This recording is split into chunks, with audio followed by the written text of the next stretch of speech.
السلام علیکم، کے نیوز ایچ ڈی کے ساتھ میں ہوں کرن ارشاد۔ خبروں کا آغاز کرتے ہیں رینالہ خورد سے۔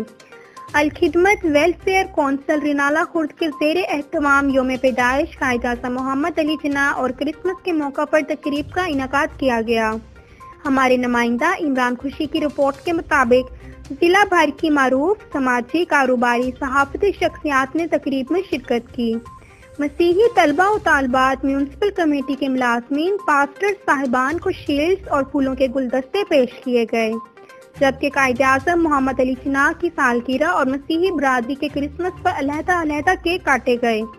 مہمان گرامی میں سلمان احمد قریشی، ساجد لکھوی، سیدہ ذیشان شبانہ عامر، سید ندیم جعفری اور پاسٹر صاحبان نے شرکت کی۔